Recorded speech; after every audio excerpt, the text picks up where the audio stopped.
ఈ బాకీ కార్డు ప్రతి ఇంట్లో రేపు ముట్టాలి, ప్రతి ఇంట్లో చర్చ జరగాలి. కాంగ్రెస్ మోసాలను, కాంగ్రెస్ దగాను మనం ఎండగట్టాల్సినటువంటి అవసరం ఉంది. కాంగ్రెస్ చేతిలో మోసపోని వర్గమే లేదు. ఎన్ని చెప్పిండ్రు ఆ రోజు? రైతు బంధు ఇప్పుడైతే 10,000, డిసెంబర్ దాటితే 15,000 ఇస్తాము అన్నారు. మరి వచ్చినాయా 15,000 కన్నా? పోయిన వానకాలం రైతు బంధు మొత్తానికి ఎగ్గొట్టిండు. పోయిన యాసంగిలో 3 ఎకరాలకు ఇచ్చిండు, మిగతా వాళ్ళందరికీ ఎగ్గొట్టిండు. ఇప్పుడు పంచాయతీ ఎన్నికలు ఉన్నాయని చెప్పి 12,000 ఇచ్చిండు, మీద 3,000 ఎగ్గొట్టిండు. ఎగ్గొట్టిండా లేదా?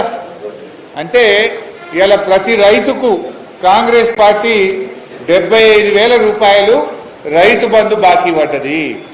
మనం యావరేజ్ ఏంటంటే 4 ఎకరాలు తీసుకుంటే ప్రతి రైతుకు పోయిన వానకాలమి, యాసంగి, ఈ వానకాలంలో కూడా 3,000 ఎగ్గొట్టిండు. అంటే ఒక్కొక్క రైతుకు 75,000 రూపాయలు కాంగ్రెస్ పార్టీ రైతులకు బాకీ పడ్డది. అదేవిధంగా రైతులకు ఆ రోజు ఏం చెప్పిండ్రు? రైతుకి ఇస్తాం, కౌలు రైతుకి ఇస్తాం, ఇద్దరికి ఇస్తాం.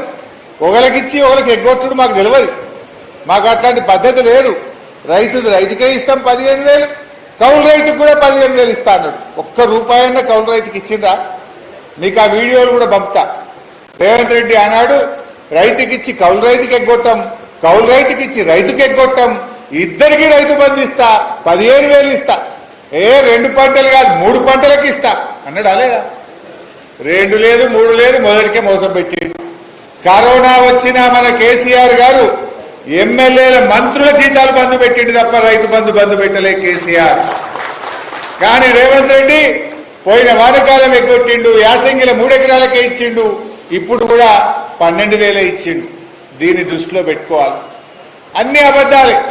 అప్పుడు ఏమన్నారు? పెద్ద పెద్దోళ్ళకి ఇచ్చిండు కేసీఆర్ అన్నాడు. మరి ఇప్పుడు రేవంత్ రెడ్డి ఏం చేసిండు? అందరికి ఇచ్చిండు ఆయన కూడా.